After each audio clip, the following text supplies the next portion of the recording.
We are live, baby. Byron, it's been a hot minute since we've done one of these. Nice to meet you. My name is Byron, Linda Q. I am the Model Maniac. I believe we are co-hosts of the 19th hole at 9:30. And we're back. That's right. By That's popular right. demand. It was so popular. So popular. Hey, man, I know people that enjoy listening to this, and you and I enjoy doing this because it starts off our week. It's a fantastic catalyst. Yes, agreed. We should call this the catalyst. The catalyst wine mixer. The Catalina wine mixer? The cataclysmic wine mixer. Ooh, I like that. On the 19th hole at 9. What did you learn about the Fedex St. Jude? I learned that chasing the big fish is sometimes not what you got to do, because I had some solid results in the showdown streets, Darbo, when it came to a little $33 single entry in a 105-man contest. Really? And first place paid out 500, second paid out 4, third paid out 3 or 350 and 300 because I finished third. Yeah, I'll show you my screen. This was my round 2 lineup. And it had Matt Fitzpatrick, but the main guy was Ludwig Oberg. And this was what I put in as my initial placeholder. These are the guys that I kind of like. Was this Boom. feelings based, or did you have data? This is what with this? we now call the gut guys. The gut? Yes, the gut guys, because these are the guys that I had a good gut feeling for. And they came through, a $33 entry, but 10th place in a 33 gets you $80. There's only 100 and whatever people in this contest. Yeah. Where do you see 106? Right in the middle. Oh, there. Mouse Yeah. is almost on it. Yep. Yeah. Okay. So there is that one. So then what do? I double down for the gut guys in round 4, and I hit another same contest. Here are the gut guys from the Discord. Wow. So today I had Scheffler as the ace at 13.5, 13.4, expensive. So then all of a sudden you're already getting different. I got 4 guys under 10% ownership. This is also just a very simple lineup. I had Norin, who was right in the mix. Nico Echeverria was very cheap and can go very low and had quite the round. For him to shoot 70 today, it was hard out there. Scotty Scheffler was making it look very, very easy. Yeah, he was. So JJ Spahn shot over par. Everyone else shot even or under. So good work by the squad. And it's a small little contest. 141 entries in this one. And 4th place brought home 250. So love this little contest. And, the payouts for this one, first place got you 400. 10th place got you 110. So it was a very fair distribution of resources. It was very not top heavy, well, beautifully balanced, which I love as like a little bankroll builder contest, because there's nothing worse than finishing 3rd or 4th and really still not getting financially rewarded for it. So these kind of contests are awesome. So that's me. What was the entry fee for this one? $33. Oh, wow. Yeah, that's a great, like what they do for 1st, 2nd, all the way to 10th. A good prize. Yeah, structure. because 400, typically I'm looking for 10th place to be 40. Yep. But it's 110. It's almost 2.5x 10%. 25% of. What do they pay? It's 33 positions paid out of 140. Okay. Yeah, it's like a 1/5 model that DraftKings usually does. It's like, I don't know exactly the number, if like 1 point, or it's like 1.4.5 or whatever you want to call it. What was the other one? The big boy, because that was also 24 of 106. So that's almost a quarter. The round 2 one was one of the best structures too. Like it's somewhere between 1/4 and 1/5. I think DraftKings does that pretty consistently with all of their contests. Yeah, but this was a smaller one for 500, whereas the other one was a bigger one for 400 for some reason. I don't know why they made it that way, but they did. So, but yeah, I found this little gem of a contest, and it really worked out for me. So happy chappy this week, because I've been having some like location issues with I've been building code, Darbo, hard. You've been what?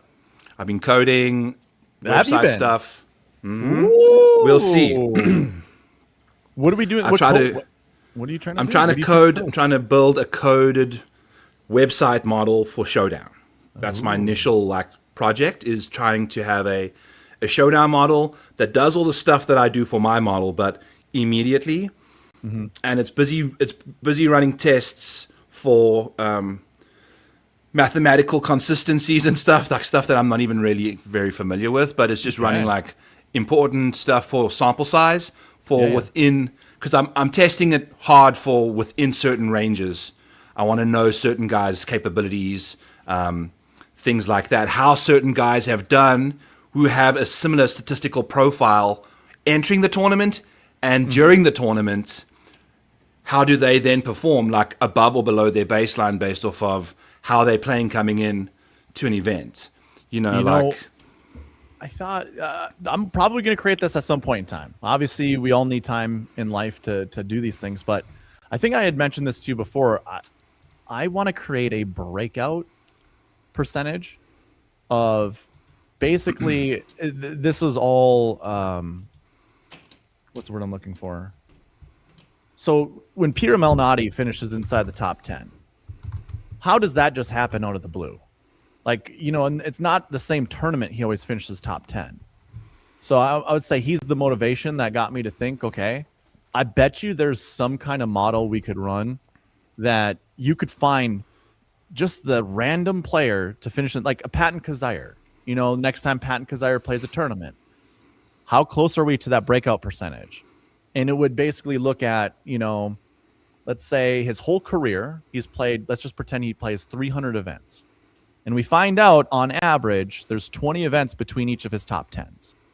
Well, if he does if he top 10s 5 events in a row, you can almost say, well, he's either upgraded his game or there's going to be a long stretch of non-top 10s. Because then everything comes back to the mean, right? Everything balances out. So if we're at that point where, Peter Malnati plays 40 events before his top 10 and we're on event 65, his breakout percentage would be 100% or 99%. He's going to get a top 10 eventually. Or he's at the twilight of his career and he's just never going to ever top 10 again, right? So I've thought about doing that, and then also just having a base model for, Korn Ferry graduates or just whoever just barely make the tour. It would kind of be like a tier thing. Is this golfer tier A, tier B, tier C? Is it a journeyman or is it a Victor Hovland, Colin Morikawa when they came out? There was hype on those guys when they came out, and sure enough, they won in their first couple events that they played. Yeah. All right. Well, what are we doing with the Jackson Koiven? What are we going to do with the Jackson Koiven? Oh, we heard he's one of the best golfers to come out. And what does he do on his second event on the PGA Tour? He wins it. Yeah. You'd put these guys in tiers, and then also depending on the event that they're going to go play, what's the likelihood? So it's kind of, I don't know. Does that sound similar to what you're trying to do on your side? Yeah, it's is this guy? Well, sure, but more of a long-term. I think more so for a specific round. Okay. For Showdown in specific, round 4 I think has one of the biggest edges, and I did not have Sungjae Im involved today because he's turning into a bit of a Sunday scaries kind of a guy. He's, even though he's been playing well, anytime he finds himself in the mix on a Sunday, he's not going up the leaderboard from his current position, for some reason. So there are guys like that who are just sometimes shit under pressure. They're just not very good. And Sam Burns kind of reminding us of what he used to be for a while, and they're not, So he kind of pooped it down his pants in a big way over I Sunday usually drunk. these podcasts, I'll tell you, I talk to my buddy this, my buddy that. You know. Yeah. He called me again to remind me Scotty Scheffler's good at golf, and I don't need to be reminded, but on that top of that type of conversation, he goes, man, did he just like, doesn't matter if he's playing with his best friend, he just steps on their throat. Like he was paired up with Sam Burns today. I have that tool on my website that shows how golfers play together. And I didn't look this up before coming on. I probably should have. Yeah. But I'm wondering, when Scheffler plays with Tom Kim and when he plays with Sam Burns, and Siwoo Kim, I wonder, and Siwoo, I wonder if he excels and they all falter. I don't know if there's been a time that Scotty has, because Scotty won the Travelers Championship playing with Tom Kim in the group. Now Tom made a run for his money because, like, I think that was still young, prime Tom Kim. Right. But it's like every time I feel like they're playing together, whether it's Siwoo, Tom Kim, or Burns, Scheffler just steps on their head. Just so his toes don't get wet, Scheffler is just immortal when he's in contention or with the lead going into a Sunday. I think, and it's when you are just such a closer like he does, if you are anyone in contention going up, you have to bring your absolute A game, and he has to have gone to bed 2 hours ago after getting back from the strip club. And that's not what Scotty Scheffler's doing. No. So he's going to show up and dominate, and that's what he did today. He shot, I think, one of the rounds of the day today. I think it's the second best round, if I remember correctly. It's Justin tied. Rose finished 39th. Yep. Went off way in the second group of the day. Yeah. And I think Justin Rose finished 40 minutes behind Ryan Fox and Sahith Theegala. They were out of the gates fast. 3-hour round this morning for the two boys in the front pack with Foxy and Theegala. Good. And Theegala shot well over par, I think. So it was an impressive situation there. But shout out to Scotty, best putting performance of his career, I believe, this week.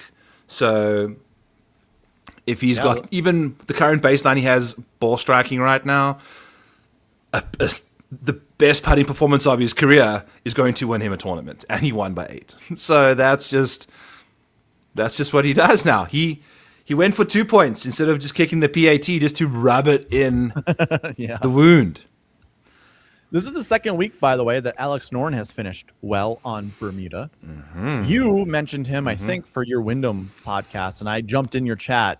Mm-hmm. I don't know if you said anything to me because I just there was a lot of things going on, I think, that day, but I tried to put it in there because you're like, I like Noren, but I've been here before with Noren, and he's not someone you can trust, And I was like, dude, he's like one of the best Bermuda golfers in the field for at least the Wyndham, and he played well at the Wyndham. Here he is finishing third.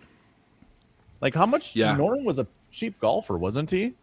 I had Noren, I think, in every of this. The round 2-1 had Noren in it at 4% ownership. So I've the big score I had there. So I love Alex Noren, and thank you for encouraging me. The change in Bermuda was significant for Noren. Isn't that weird? I mean, it's not super weird, but he's a Swedish player. I've been kind of noticing this with just Euro golfers in general. For whatever reason, they play better on Bermuda than they play on any other grass surface. It's likely because they can just fly to the East Coast, boom, play some golf, and then get back. To Florida or whatever. Florida, bang, 6-hour flight, and then whatever. I was thinking maybe it had something to do with the fescue they play on, because I really don't know what fescue greens are or like fescue fairways. Yeah. Obviously, I know what fescue rough, what that's like to play in, but I don't know what the grain looks like when it's cut short. I would assume it was more like bent grass, but I don't know. I missed a lot of golfers this week because I was on a lot of like Englishmen that just performed so terribly. So I was off on that, but Alex Noren was one of the hits. Yeah, he was one of the hits. He's cooking, man. And you know what? He's not that bad on bent either. He's actually solid on a 40 round sample size. He's gaining 0.6 strokes on the field, which is second behind Sam Burns. Okay. but he's significantly grains. Like him and Fitz on yeah. on Bermuda were next level. Oh my God. Nico. What's the most disappointing about these splits is Cameron Young, bro. These last 2 tournaments on Bermuda, I've just been waiting for him to just get cooking, and he started doing it. I bet him 100-1 second round leader, 7-1, 3-1 second round top 10, and he was only like 2 shots back of that top 10, and was playing some good golf, making some putts on the Bermuda grass, and then started hitting drives into water. He all of a sudden just went from playing good golf with the putting, and he's one of the best drivers in the field. And then is just hitting drives into water on hole 12. Then he hit an iron into the water on the next par 3. It's just like he just can't stop tripping over his own dick. It's massive. It's massive. He's laid it on the table multiple times this year, but now he's tripping over it. So, oh boy, it's like, you know what? I find that he's very streaky. I said this at the Open, and I was made to look like a fool at the Open, but I'm like, a golfer that has that pause at the top, and Hideki, he's the only other golfer that you could say that's comparative. It's like that little pause at the top in windy conditions I didn't like.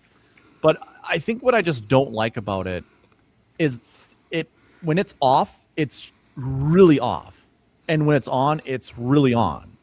So I know Cam Young, when he wins tournaments and stuff, his putting is better than it usually is. And that's just kind of true with every winner. But when he's excelling at putting, that's where he's top 5, top 10 or whatever. So it's like you can rely on his ball striking more. But for whatever reason, just kind of like you said, if he's erratic, because obviously he hits the ball really far, but if he's erratic, that's lost strokes off the tee. I think you even tweeted one time, I think it was last week, like, let's see where, Cam Young went, and it was like way OB or something. I don't know. Maybe I'm remembering wrong, but it's like, he's I wouldn't say he's a regular, but it's like every single event he's losing strokes literally because of penalties off of the tee. Penalties off the tee and single strokes on a putt as wide as my hands. I had one, I think that was what I did for Cam Young. I was like checking on Cameron Young this morning. Second hole of the day, he's got a 2-foot birdie putt, walks away with a 4. Jeez. Just missed it. Missed the 2-footer. You cannot be missing those kind of, and it's just was on Bermuda at the Wyndham. And then he comes out here and just no-show, like to have performed the way he did this year, almost won the Open Championship, would have been his 3rd win of the year. Players, Open, what else did he win? Cadillac. Yeah. So, I mean, but they were talking about it today. Like Scotty Scheffler has by far been the best golfer again this year. Yeah. But this win, even without this win, because Fitzpatrick just not nearly consistent enough. Like Scotty Scheffler just keeps kicking these guys' ass in the consistency streets. Top 5s non-stop. Like Scotty Scheffler was plus 100 at some places for a top 5 this week, which was 50-50. And I mean,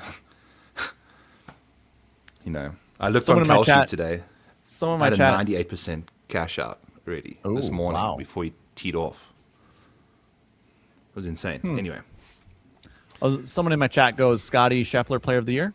Of course, right? Of course. 100%. It's not Rory McIlroy, who doesn't even have PGA Tour stats.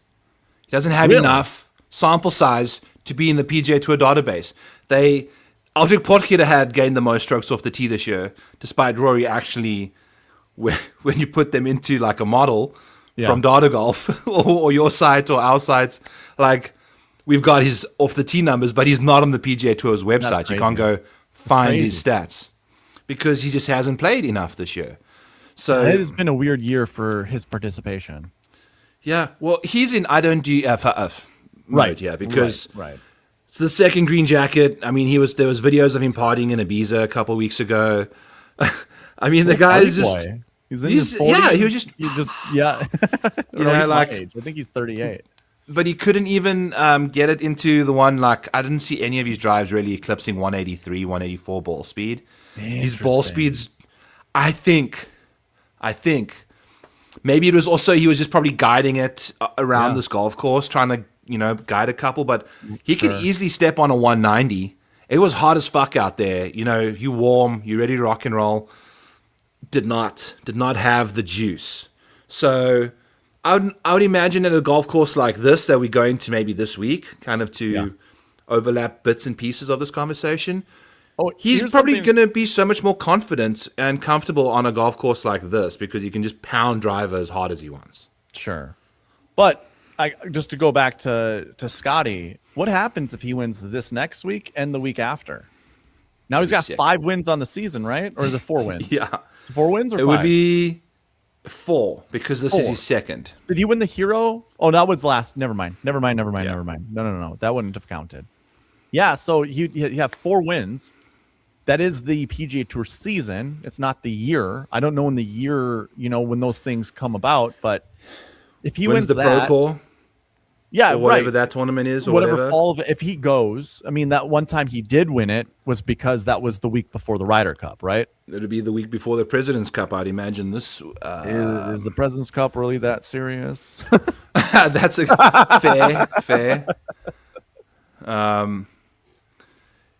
To a President's Cup, it would be the Biltmore Championship. There are some new ones. Maybe there's some new ones that he wants to go to, I guess. Yeah, in North Carolina. Asheville, North Carolina. Yeah.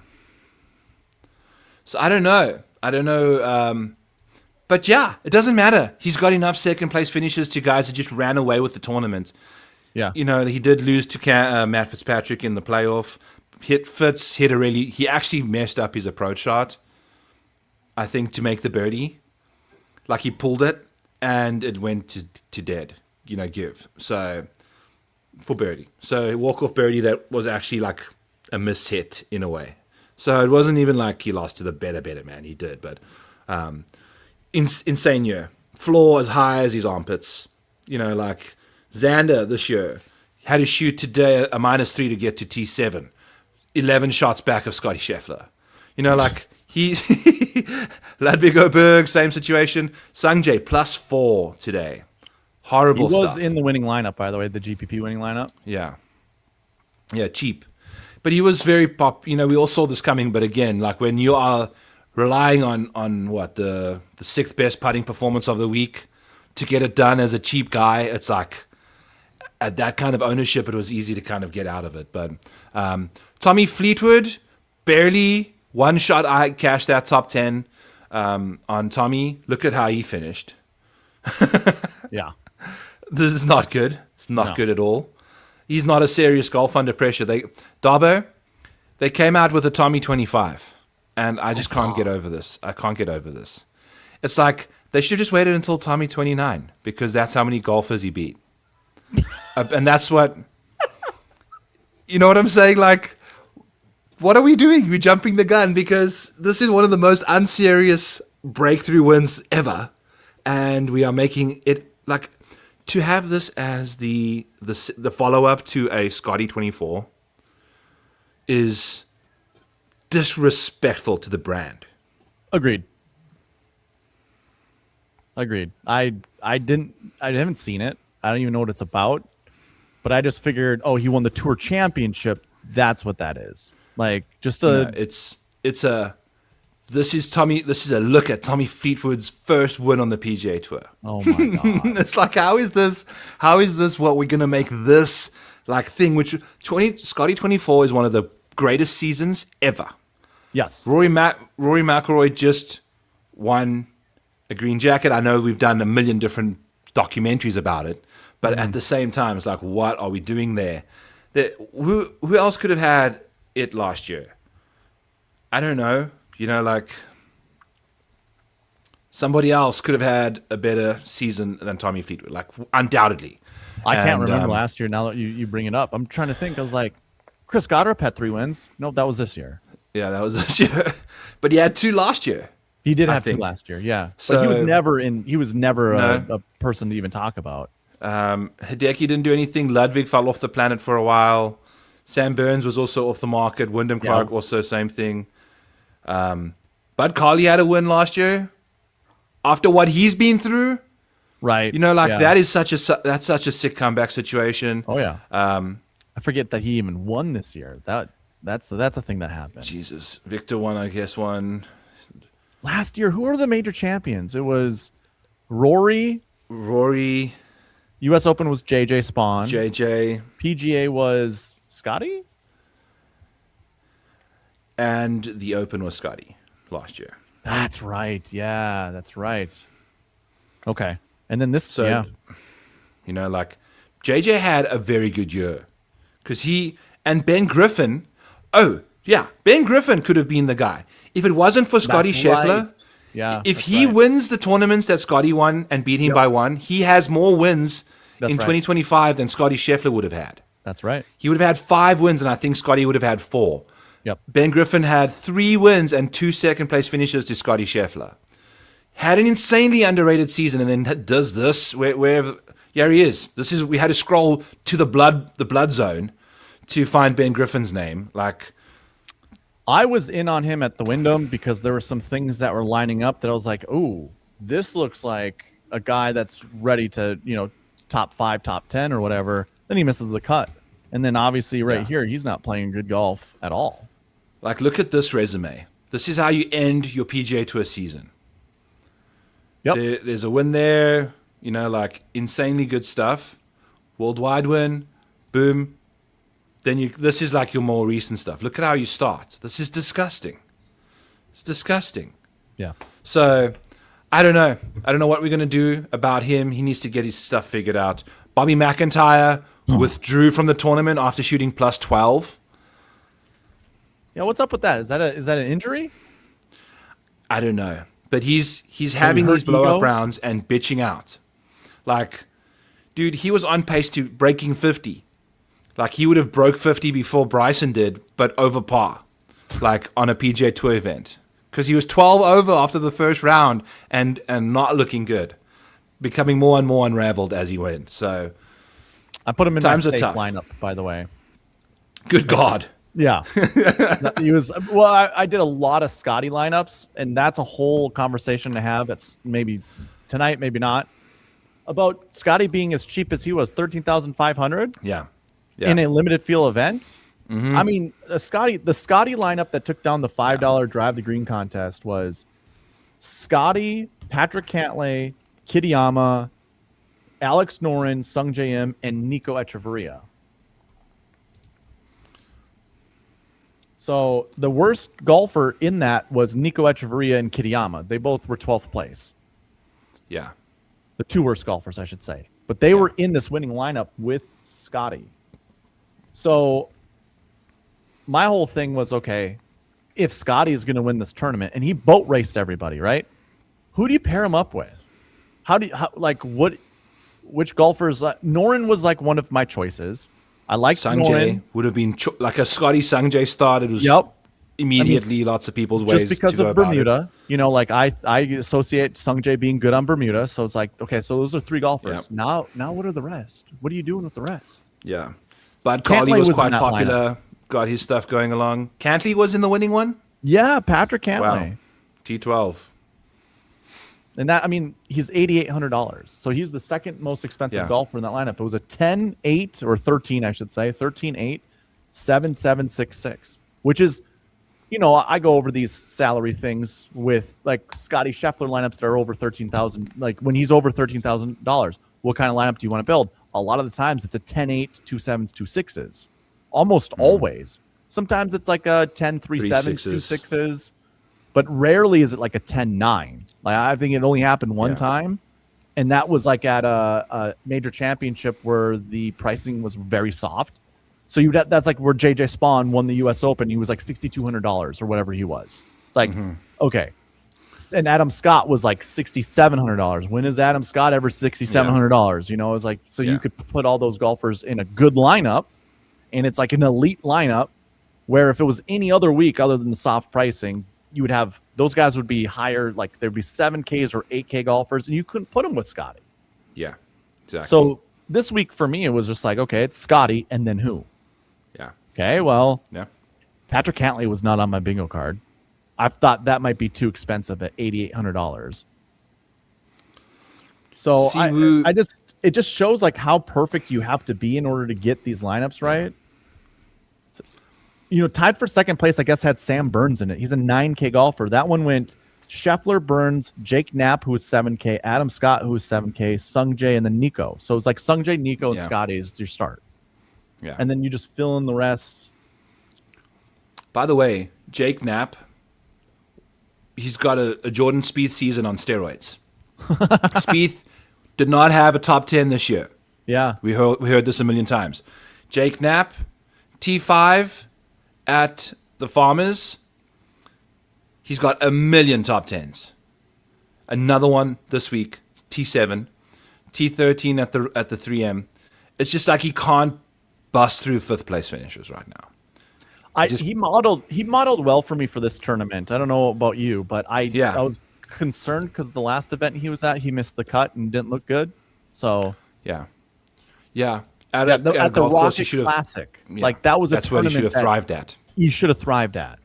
Yeah, but you never know. So yeah, that's one thing you can't give up on. Is like Tom Kim had the round of the day in round 3 after the model popped for him pretty hard in round 2. Mm-hmm. So like sometimes you got to go back to the guy one tournament extra because the lull happens just naturally. The law of variance sometimes doesn't mean that what he found that prior week isn't still there. Maybe 1 or 2 bad shots really just screwed up the whole thing. Mm-hmm. He was still hitting some good golf balls around the parks and showed up this week and does it, man. He's playing some good golf. So I think he'll be very interesting this week at this golf course. I agree. And I haven't done any prep. Should we chat? Yeah, let's move to the BMW. Yeah. Okay. I haven't done any prep on this golf course. Bellerive, right? Okay. Yeah. Bellerive. You say Bombers are going to excel at this? Yeah. What is the reasoning behind that? It's what happened at in 2018 when they played at this golf course. PGA Championship. So I'm assuming the rough was thicker than it will be this week. But he has the PGA Championship 2018. A little bit of accuracy, but distance off the tee imperative. I mean, it was a 72,048 yard golf course in 2018. I'm assuming they've lengthened it in immense capacity. Giving what kind of golf course it is. So it's just send it off the nukes and then hit. Because Brooksy got these guys were 10 under par in a PGA Championship. Wow. So if you can run hot as a guy that's got length off the tee. Look at these guys. It's Brooks, Tiger, Adam Scott, John Rahm. 2018 Stuart Sink had pop. Oh, yeah. Gary Woodland, Justin Thomas. The first person that really shows up as a mediocre driver is Frankie Molinari. But this was kind of right around the range where Frankie kind of got a bit of distance, if I recall correctly. This was right around when he almost won the Open and the Masters, when he started having a bit more juice, started popping his left foot off the ground a bit. This is a long episode. I want to make sure that I'm not lying to you guys. 2018. Look at this. This is exactly the year. He was gaining 5 points. What a memory. You know what? I'm just flexing my mentals on you guys there a little bit. Where's the soundboard? I need clown music for this. Because I'll give you clown music. That was an incredible tangent that confirmed a very good pull. Thomas Peters, Rafa Cabrera Bello, Tyrrell Hatton, Kevin, you start getting the short game guys a little further outside the top 10. Rafa didn't really hit the ball very far. Neither did Tyrrell. Ches Reavie, Berger, Lowry. Ches Reavie, the epitome of distance right there. Yeah, but almost led the field in approach play. Good God. Ches Reavie over here, T12, courtesy of the 4th best behind Julian Surrey, Tiger, and Dan Berger. So do you remember Julian Surrey? Anything about him? I came over in 2011, and I was engrossed in playing golf for William Penn University through 2017. Okay. And watched majors, but did not watch the ins and outs because we were always playing tournaments during tournaments. So watching golf was hardly ever, a thing for me. And I only then resurfaced right around COVID. I got into watching a lot more golf because I started modeling it and betting it again. Yep. And, so this whole content thing kind of got me back into it. I went through a massive, probably decade lull of truly becoming a degenerate golf watcher. Okay. In case you wanted to know that. So, no, I don't remember Julian Surrey, and that's the reason why. Julian Surrey, there's an American flag next to his name, but I swear to God, he was Argentinian. I thought he was from Argentina. But he was like a young kid who was supposed to be like another up-and-coming, like a good comp, I think, for Julian Surrey was Carl Phillips. So, like the little bit of hype of Carl Phillips, that's what Julian Surrey had. So. Interesting. Yeah. Carl Phillips with like some Minwoo Lee type stuff. And then Julian Surrey Alejandro Toasty. Just disappeared. No idea what happened to him. No idea where he went. He's old, I guess. Well, oldish. Yeah, 35. Yeah. I thought he was younger than that. He's on the KFT. Okay. T10 at the OcuNet Classic. So still doing some stuff, but still competing. Yeah, but not beaten. All right, so there's your best approach players. I don't see. It's kind of just really pretty approach heavy. Yeah. So I guess we can add distance and accuracy. Yeah. You know what? I could look at the lead-in stats of the 2018 PGA let's Championship. do that. Yeah, it's the right time of the night to get into that right now. Let's go. What's up, JP Del Frio? Good to see you, my brother. Thank you for tuning in. I added this little row for you. You had mentioned adding something like this. This is showing if the stat is positive. So strokes gained off the tee, approach, around the green, putting, ball striking, and Love total. Love this.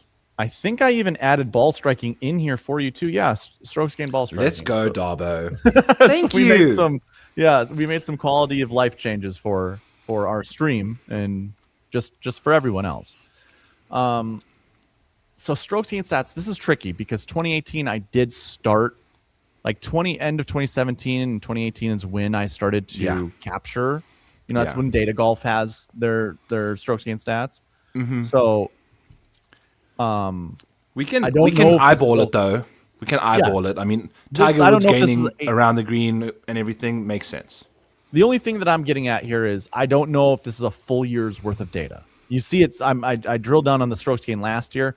I don't know if it's a full year's worth of data. I'd have to go into my database and check or whatever. But what I have here is we can look just at top 10 finishers, and now you can see all the guys that had plus off the tee, plus approach, all that stuff, just in a summary version up here instead of having to look. But like, obviously we can look and see, off the tee and approach. 11 total golfers finished inside the top 10. 10 of them had positive approach stats leading into this event. So you were showing the stats that happened at the event. Here are the lead-in stats, kind of confirming the same thing. The guys that are good on approach, they excelled. The guys that, two guys had negative off the tee stats, and Tiger was basically break even, but technically negative. Mm-hmm. And this is when Tiger was coming back from his injury. This was right before the 2019 Masters, So it was it's like, holy shit, he's back. He ended up winning that Tour Championship later that year. Tiger did. So this was like Tiger's comeback, I think that was part of why I was not very interested in golf. Because the product was unwatchable with him playing for me. Gotcha. I just don't want to be looking at Tiger Woods nonstop and just sucking his balls off. But, I want to see the golf shots. And that's what it was when he was on TV. It was just nonstop. So for me, it wasn't that fun. But so, yeah, I mean, it's just going to echo what find your ball strikers, find your approach guys. This doesn't update with the last 7 weeks. That's another thing I need to change is whenever I click this button to have this now look at last 7 weeks of data instead of season long. Okay. You'll get there, You still see a lot of the same thing. We hardly use it anyway, too, that much. Yeah. There's still two guys with negative approach stats with the last 7 weeks coming into the tournament. And for off the tee, 3 guys. But like one was break even. Adam Scott was break even with approach. So it's ball striking. I mean, this is impressive, like how good the ball striking stats are for these golfers that finished inside the top 10. Yeah, no, it's ball striker's paradise. It's just that's exactly what this is going to be. Right. And then make a couple putts if you can. So look at all these guys with the negative putting. Like the putt, they're not necessarily that good at putters at all. They're all much better iron players than they are putters. Yep. And again, just to remind people, this is lead-in data. This is what we're going to be using going to the BMW Championship. We're looking at all the lead-in data of those golfers and trying to make decisions on whether we should roster or bet them. Shall we do that right now? Let's do that right now. Let's go. Let's go. We appreciate you guys all the way. Cheers, Vanilla Coke here this evening. Had a couple whiskeys with my buddy John, who came down from Minnesota. Nice. And we love hanging out with John. So, when he said goodbye to me, he like pulled me in to give me a hug. I went forward to him. Yeah, I didn't even hug you like that. You don't even hug me like that, Darbo. And I don't even know if I hug you like that. So, John gave me a good hug, and that's the best way to say goodbye to another brother. I think my specialty in life now is hijacking my wife's best friends' husbands. It's really. Some of my best friends in the world right now are the husbands of my wife's good friends. Are you getting at the point, or is your wife getting to the point where she's like jealous of your friendship flourishing with her friends' husbands? No, she just rolls her eyes because I fall into bromances hard. Yeah, I was gonna say you are a bit of a lover boy, so yeah, I'm a bromantic. That's awesome, dude. Good for you. So we had a good time. Me and John. Is this the same people that you went up and visited when I went? Like when I went? Yes. Okay. Yes. The time I shit myself right before meeting you. Yes, that time. Meeting. Because his brother-in-law does fantastic professional cookouts. Professionally, and made some Costco hot dogs. No boy. That at that baby shower, and they were good. And I slurped a couple of those glizzies down, and they are greasy. And it turned out they evaded the wonderful thing that is my ass cheeks, and here we are. So, but I wanted to say to you, Darbo, I challenge you to a biathlon of golf. Okay. 18 holes of golf, and then 18 holes of disc golf. Okay. Let's do it. Par. How much disc golf do you play? I have played it. The last time I did might have been 4 or 5 years ago, but I'll destroy you in that too. Let's go. You're going to destroy me in golf because my golf game is in absolute shambles. So that's why I needed to try and find another avenue where my handicap is a little less diminished. So I think what happens if I beat you in disc golf? What will happen then? Are we still gonna be friends? That's strike 2. That's why you don't do the triathlon, just a biathlon. Hey man, you can put me on a bike. You'll probably waste me on a bike. Facts. Okay. But yeah, where do we want to go with the it's been a while since we've done this, so last time we kind of we usually look at this, we usually look at that. Do we want to look at any of does it even pay to look at lead in BMW Championship information? Because it's a rota, it's been at different golf courses over the past X years. It's not every single time a BMW Championship is played, it's a different golf course, but it has been the last 4 years, right? At least. I don't think it's been Caves Valley. It was the Castle Pines. It was Olympia Fields. Yep. It was just a bunch of random places. I have the list. Last year was Caves Valley. The year before was Castle Pines. The year before that was Olympia Fields. The year before that was Wilmington Country Club. Then it went back to Caves Valley, and then Olympia Fields yet again. Then it was Medina, Aronimink, Conway, Crooked Stick, Conway, Cherry Hills, Conway. So it kind of goes back to the same places, but not year after year. No. And we're in St. Louis now versus Chicago. Bit of a different situation. St. Louis is it's closer to Memphis. It's halfway. To me, when I think of like agronomy or I'm thinking about region, they're in the same area. The only difference being bent grass greens this week versus Bermuda. So, we had the two little bursts of Bermuda at Wyndham and Southwind, and now we're back to the bent boys again, the bent gents. So we'll dive into that. And I would just kind of echo in on that too. Those that I liked with Bermuda the last couple of weeks, like the Alex Norrens of the world. I'm not saying Alex Norren's not great on bent. You actually just showed that he still is, but not as good on Bermuda. I think with a golfer, and you tell me how you feel about this, but like a golfer like that, he's not like an A-tier golfer. He's like a B-tier golfer or even a C-tier golfer. Like he's not elite. He's a journeyman, basically. Yeah. So who has elite upside in some capacity though? Sure. Yeah. 2-time winner, like just over, should have been on the Ryder Cup team, to be honest with you. Yep. But that little difference between his .93 strokes on Bermuda versus his .6, whatever it was, 6.7. Yeah. Significant. On bent. I think that's actually significant enough to be like, this is one of those weeks you can probably ignore him. Unless he's like stone min 6K, Yeah. The difference though is if you're looking at his putting stats like that in isolation, his recent form is going to tell you a totally different story because the last two have been, not just has he putted well, he's also played well. Yes. So there's confidence coming in there. We'll see what his price is. It's a 50-man field. You got to play some guys. Yes. He's not necessarily the most universally loved click in the world either.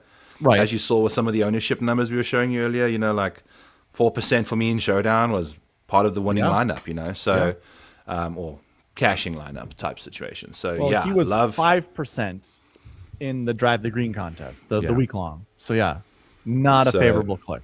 No. Okay.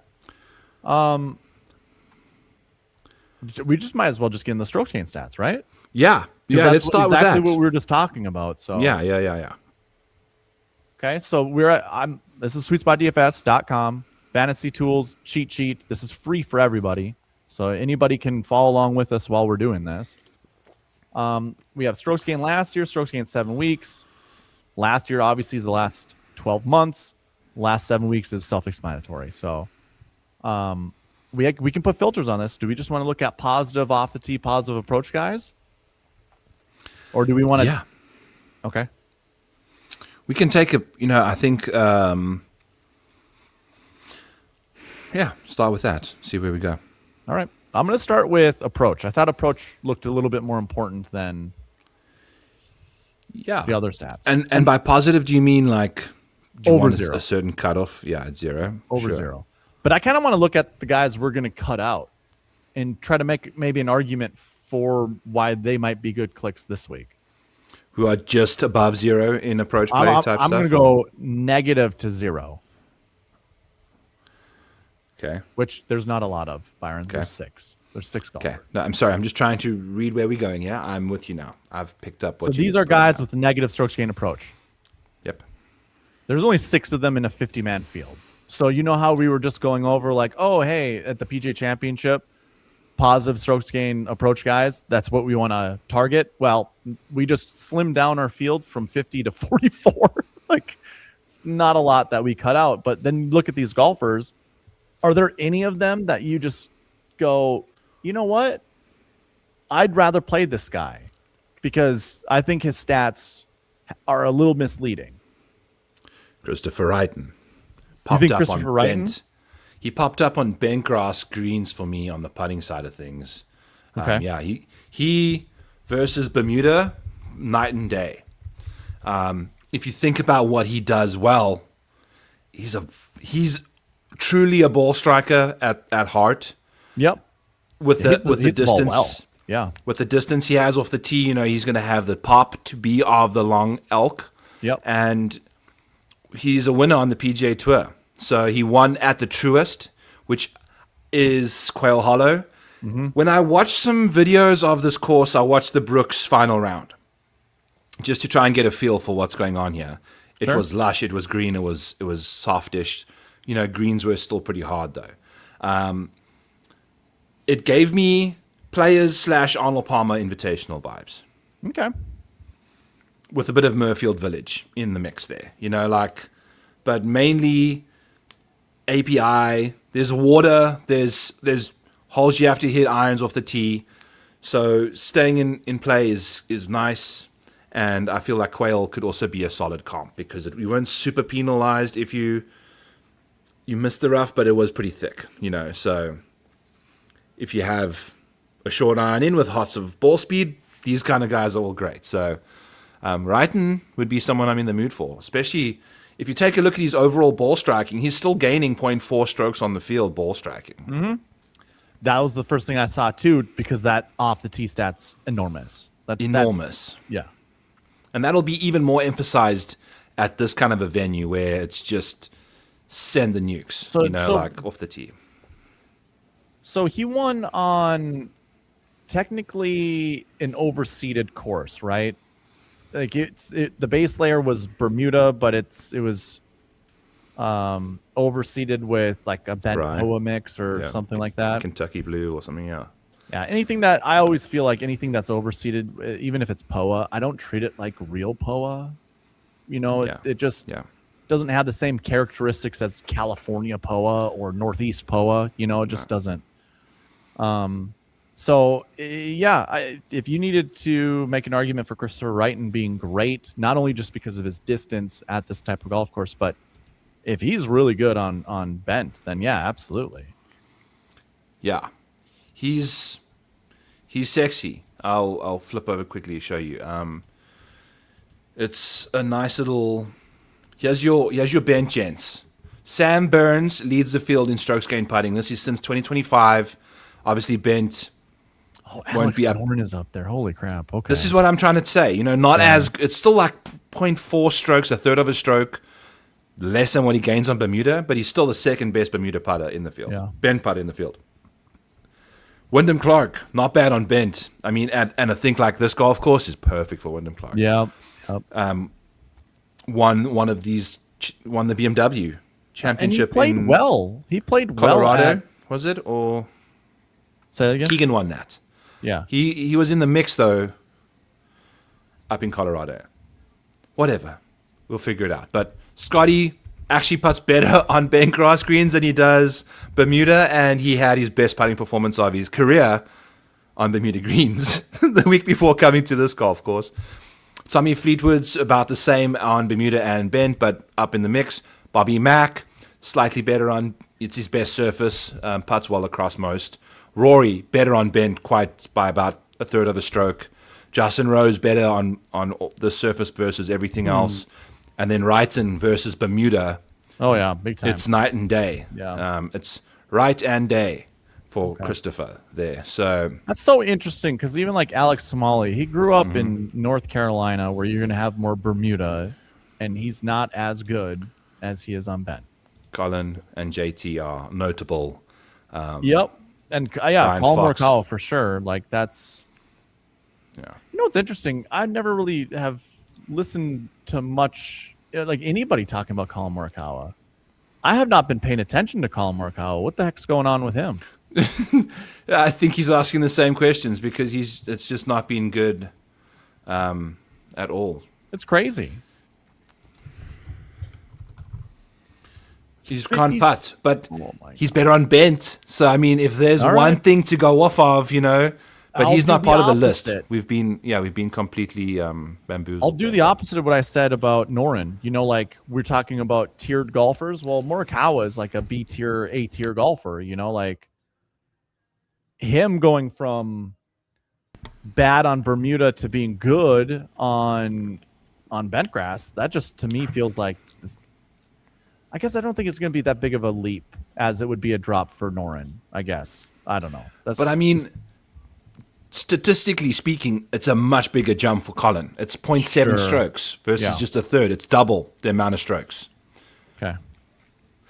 Yeah, I just think like with his ball striking, Colin Morikawa is so good with ball striking, especially approach, that his negative strokes gain putting is going to be from shorter putts than Christopher Wrighton's are. You know, so I feel like, I guess if Colin's making putts, more putts on bent, that means he's going to score a lot lower than Wrighton would. That's my feeling on it. Because it's not like putting is all stats are equal. You know, like I said, I think the negative stats from Colin, it's going to be from shorter putts than from Wrighton.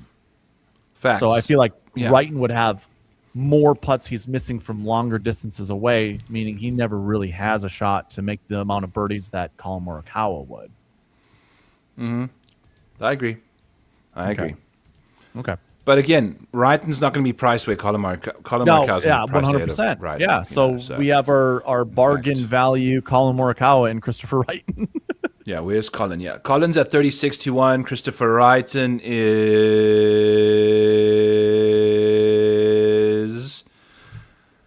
Oh, man, I thought... 82-1. So triple yards. He'll be in the 6K range, you know. Okay. So I think that's an awesome play in this situation. I agree. You know what? I don't have any feelings on Justin Thomas. Even if you're to tell me he's better on bent, I almost just feel like JT's better when the course is more narrow. Because I've said this so many times before, and I'll say it right now. When that guy tries to step on a driver, he is so sideways. Like he's so bad at trying to swing harder. So if he's trying to keep up with the big boys, I don't think that's something that excels for JT. No. And I think there's going to be a lot more mid-irons at this golf course this week than we have wedges. You know, I mean, on the screen, JT's around the green stat is very impressive. But it looks like if the PGA in 2018 was minus 16, what's it going to be for the BMW? Was the winning score going to be like minus 24? And if that's the case, I'm sorry, pal, but around the green isn't going to help you score birdies like at the rate that he's going to need to be in contention. And for his price, what his price will be, like he has to finish inside the top 10 to pay off whatever he's going to be. This is everybody. I'm assuming it's going to play easy. These, how do you find Justin Thomas? In easy scoring conditions, you filter by the worst strokes gained. And it's Gary Woodland, Seb Straka, Michael Kim, Jordan Spieth, Justin Thomas. Okay. So Gary's playing this week. Is Seb playing? I don't know.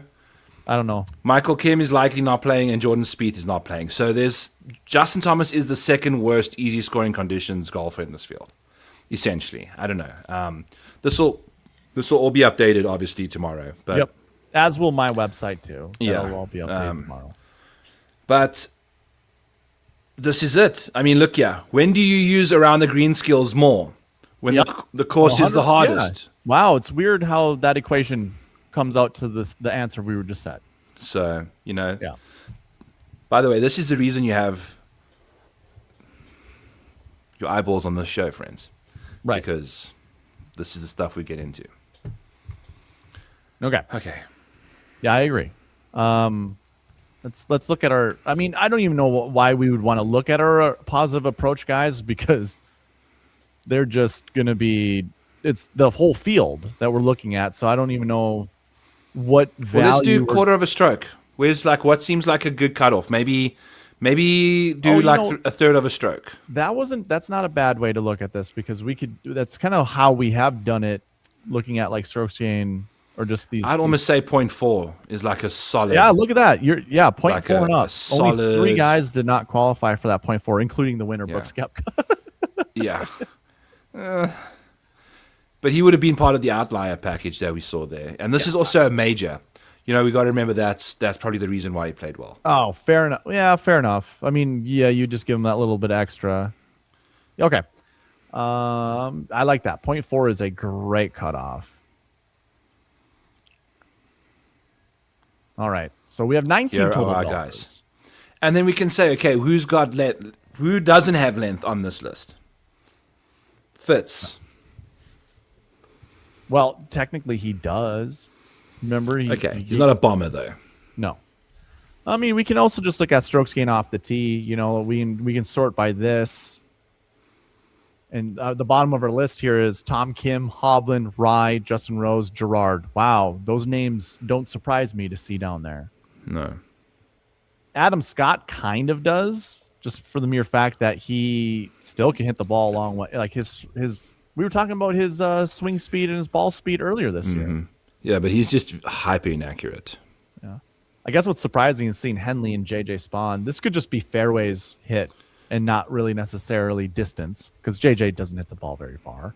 Russell Henley is one of the most elite accuracy guys in the world, unless I have money on him. So, where does Alex Fitzpatrick, where does he rate on Bermuda versus bent on your spreadsheet? I thought he would be better on Bermuda. I think my research from last week said that he's better on Bermuda, but maybe you've got stats from tournaments that I don't qualify to put in my database, I guess. Okay, he's the second worst bent putter in this field. But he's also very bad on Bermuda. Okay. So what Poa's 3/4 of a stroke. It's just he loses 1/3 of a stroke on Poa, he loses half a stroke on bent, and 3/4 of a stroke on Bermuda. It's just bad across the board. But again, 6 rounds on Poa, 20 on bent, and 8 now on Bermuda, with 4 more coming. I guess the tournaments that he did play well in were overseed events, like TPC Louisiana. That was that team event with him in, that was overseed. And then he followed that up with a top 5 at Cadillac, right? And that was overseeded. Cadillac and the Truist, I think, as well. And that was overseeded as well. Yeah. Okay. So, yeah. Well, like I said, a lot of those overseed golf courses to me have a more bent profile than they would like a POA. Even if it says it's POA, I still feel like it's more of like a bent, so. Does the 7 weeks filter get applied as well to what we had in the bucket there? No. Because I'm curious what, like if you just take a look at Fitz's last 7 weeks. Sure. On there, it'll be, you won't even qualify. So the filters go by the strokes gained last year, but if we use that as a filter, we'll have the same group of golfers, but now we can look at yeah. Look at his stuff now. It's probably ass. Who? It's not bad. Alex Fitzpatrick.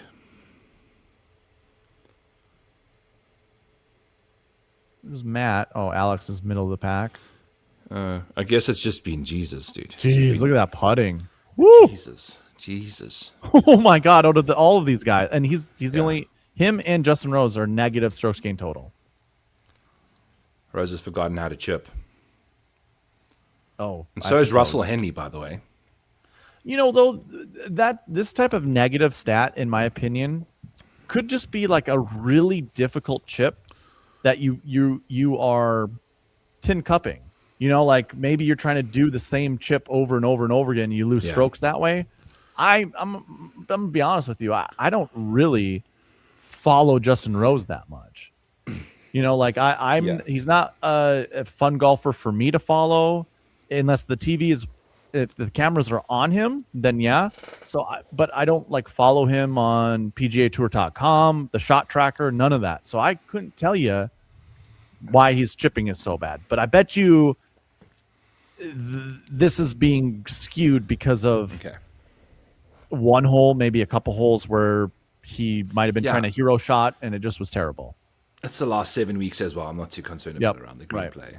The last year means a bit more. That's a lot of data. That's a lot more data. So do we just do, what we saw from the lead-in stats is kind of just a mix and match. If there's some guys with, not so great of off the tee. Thomas Peters back in the 2018 PGA Championship, we know he's a bomber. Having negative strokes gained off the tee more as an indication. It's likely an accuracy issue. Correct. Yeah. So we can do that manually here as we go through these guys. We can say Bell Reeve Bomber is a good connotation for as we go through these guys. Yeah. You know, like that's what we're looking for is a Bell Reeve And I guess bomber. when it comes to the best approach players, because that's what this filter is based off of, is approach. These bombers, that's how it's sorted right now, the off the tee stat. I like the only guy that isn't a bomber down here, I would say, is Adam Scott, right? Like Adam Scott isn't a short ball hitter. He's a bomber. Yeah. He's a bomber. I don't know if I worded that weird, but I meant you said it the other way around. So yeah. But like Gerard doesn't hit the ball very far. No. Rosie's probably average, right? Middle of the pack to above. Rye does not hit the ball far. Victor Hovland's probably middle of the pack. Tom Kim does not hit the ball far. Small hands, Tom Kim. No. By the way, people, I was in a golf tournament this weekend. Someone told me, like, we were talking about golf, the leaderboard, and someone goes, yeah, small hands was 8 under today. And I looked at him, I'm like, when did I ever say that to you? You know, like the small hands Tom Kim. So I'm getting people to say it all over the place. Cantlay hits the ball just above average. Yeah. Henley's probably one of the shortest hitters in this list. Yeah. JJ Spawn is average, right? Middle of the pack. Fitzpatrick, above average. Yeah. Knapp, is it bomber. closer to average? Yeah, bomber. Bomber. Morikawa's above average. Kitayama hits the ball far. Bomber. Siwoo is above average. Yeah. Oberg hits the ball far. Alex is not someone who's above average. Just above average. And then the top 3 here, we would say they're bombers. Yeah. Alabama. So yeah. We've got a variety of guys. I would not be shocked. I mean, Xander's starting to find some form. I think a course like this kind of really suits his game. Because I think what we can look for here is guys who struggle around the green. Yeah. Because that kind of could be eliminated this week. I'm curious if... What was the... Let me look and see what the GAR rate was. The year they played here. They hit 65% of their fairways and 66% of their greens. So they hit 5% more fairways, but it looked like it was pretty wet and green out there. And then they were about to average green regulation rates. So, you're chipping only 1/3 of the time, putting 2/3 of the time. Mm-hmm. So that's something that you want to pay attention to. And I think, you can pretty much, if you want, guys that are playing well are going to be hitting 75% of their greens. So you're chipping 1 of every 4 times versus putting 3 of every 4. The emphasis on the putting there, probably a bit more than around the green play, in my opinion, this week. Okay.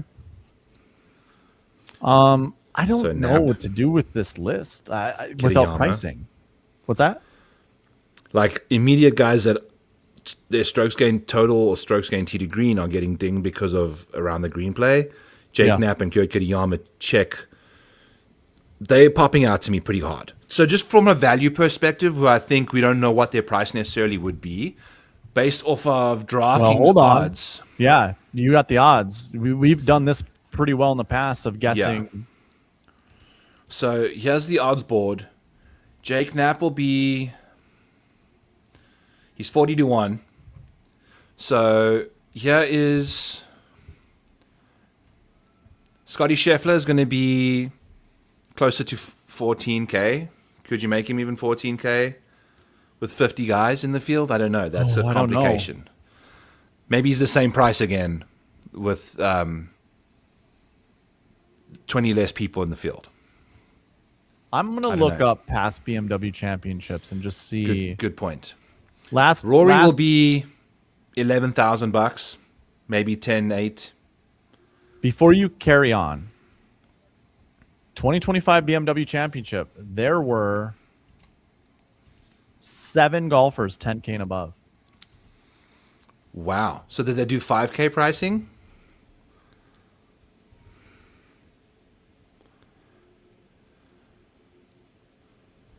Nope. Stone Min 6. Whoa. Yeah. Look at that. Holy crap. Wow. 1, 2, 3, 4, 5, 6, 7, 10K and above. 1, 2, 3, 4, 5, 6, 7. That's usually what you have for 9Ks. Now, remember, 10Ks you usually have 10, or 8Ks you usually have 10 of them. There's 1, 2, 3, 4, 5, 6, 7, 8, 9, 10. So you're 7 and look at that 7K range. 1, 2, 3, 4, 5, 6, 7, 8, 9, 10. 10 7K. They just tend it up. Normally you have like 30 7K golfers. Yeah. And then 6K, just the high 6K is 65 like and up for me. 1, 2, 3, 4, 5. And then it's 1, 2, 3, 4, 5, 6, 7, 8, 9, 10. So it's these values 15, of 10 and 5, or just a 5. 15, 10, 10, 10. Yeah. That's crazy. 7 golfers, 10K and above. When have we ever seen that? What's 24 look like? Same. 23? That's nuts. Damn near the same. So what if these lineups? No, we need to stay on track, but we need to look at lineup construction for these contests. Yeah. Well, I knew where you were about to go down. We were going to normally do from the odds up. Oh, okay, it's going to be 4 golfers that are 20 to 1 and up. They're going to be your 10K golfers or whatever it ends up being. We would have been horribly wrong. Correct. Right. So we can go back to the odds and then double guess or not double guess, but guess 7. Here are your 7 names.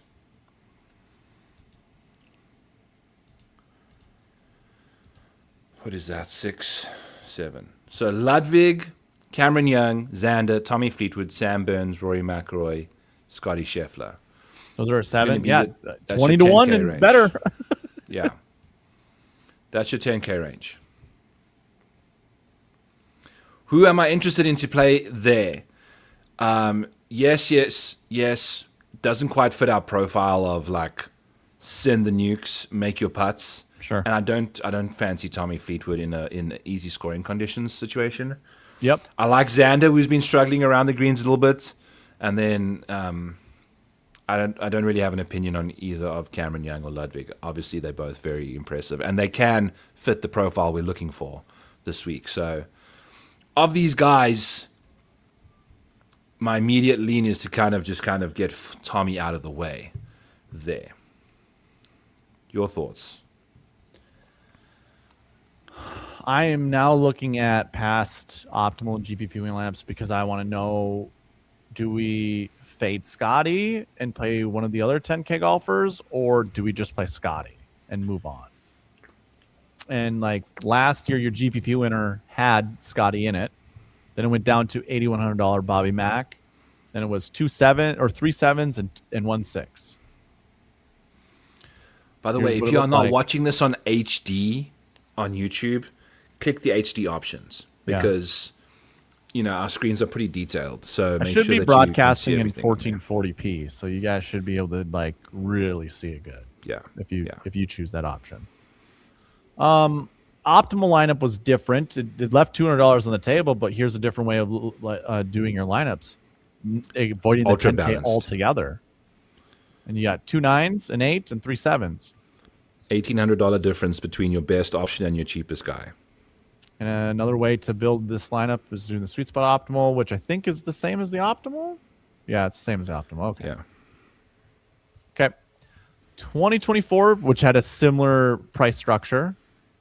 Your GPP winner. 10 9, 2 8s, a 7, and a 6. And that's again with 7 10K golfers. But it wasn't, I don't think it was a $13,000 golfer in that one. Yeah, 12.3 was Scotty Scheffler's price. Still. And he finished 33rd, by the way. That was that Caves Valley. Caves Valley. That's, bomber heavy venue. Yeah, Keegan won. Okay. 2023. Or was that Castle Pines? That was whatever the one in Colorado was. Sorry. Yeah, the Castle Pines. Yeah, the elevation. Mm-hmm. Look at this one. GPP winner in 2023 had 11, 2 10Ks. But that had a 5K Olympia range, Fields. looks like. Okay, so that's not super helpful. This 10-3 golfer would be like a 9K golfer. You know, if we were like adjusting the prices to not have a 5K range in it. So I don't know, Byron, if you want to go back to the odds, it's like I feel like Scotty Scheffler would be my first click when building lineups. I'm very hesitant on Rory, but the fact that Rory's such a good golfer, he could just turn it around this next week and absolutely go nuclear. He's never played well at TPC Southwind. I think he's had like one top 10 at that golf course. Interesting. In the last 6 years now. Last year didn't even show up to that tournament. You know what? He fucking hates it. Comp to API, one of my first clicks at API all the time is Rory McIlroy. Yeah, this is a perfect golf course for him. I do like Burnsy. If Burns is like 11 something, I don't know if I want to click Burns then, but if he's like 10-8 and cheaper, like sign me up. I'll do that. I mean, he's playing well. He's the deserved. Yeah. I think this price is more so reflecting his like top 5 market equity than anything else. Okay. To be honest with you, because does he really deserve to be? He's not a proven winner like he used to be. Today was disgusting. Yeah. Today was this. I think. Yeah. I mean, I don't have that big of an issue with Tommy. I understand he doesn't fit the profile that well, but Tommy's just solid. You know, he's just always solid. Yeah. I do like Xander. Your take on if Xander's like 10,000, like on the button, or 10-1, 10-2, what a steal it feels like. That feels like would be a really good price for Xander. And if he's cheaper than 10K, 100% sign me up. You know, you could easily start your lineups with 2 of these 3 guys over here. Yeah, exactly. Xander, Cameron Young, and Ludwig. Right. Those are 2 profile peaches, you know, that you're going to start your day with.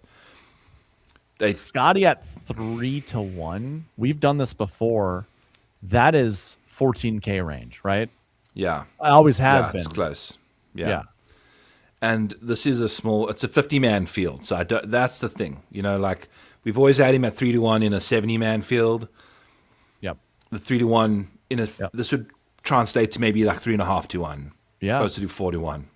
Okay. If you add another 20 guys, granted, they're the 20th worst guys that you would be adding to the field still, but still. You know, last year he was 13-4 in the GPP winning lineup.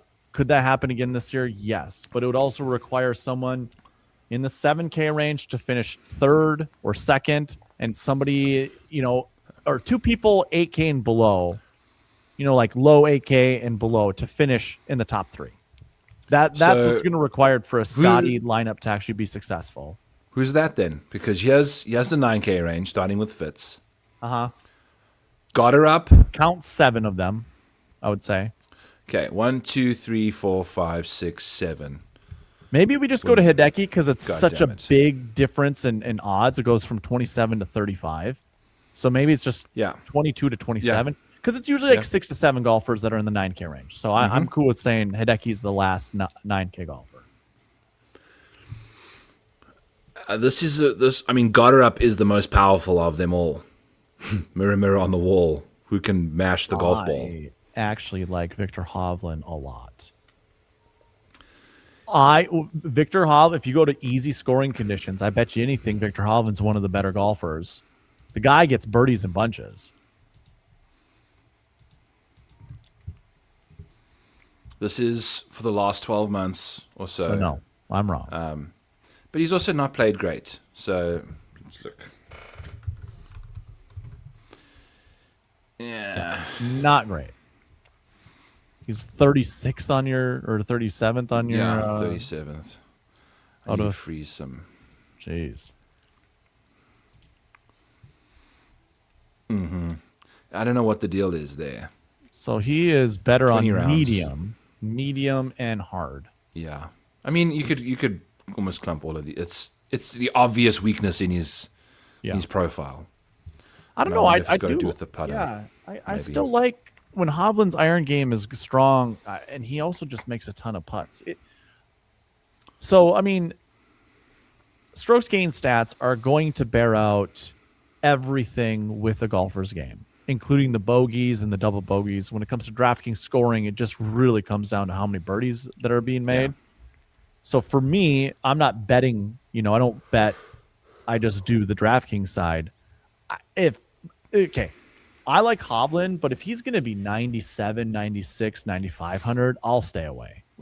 Unless I pair him up with another 9K golfer, but on that list of yours or on the odds, I don't know if I like any of these. Maybe Hideki. Ooh, I guess I could do a Victor Hovland, Hideki, or even a Goddard. You were just mentioning Goddard and his power. It's like, yeah, I could see that with you. What if Goddard wins this next week? That's 4 wins this year. Does he become player of the year now? No, because Chris Goddard hasn't had a top 10 in a signature event. Oh, interesting. Okay. That's wild. How have you just not showed up in the signatures? But in a major, I think he had another top 20 or 2. Plays well there. Bloody blah. Interesting. Rory. Okay, so we discussed this. We really like. If you're taking a look at the top of the board, between Scotty and Co. When things get hard and medium, this medium hard world was where Scotty just demolished the field. Mm-hmm. This week, if we take a look at the scoring,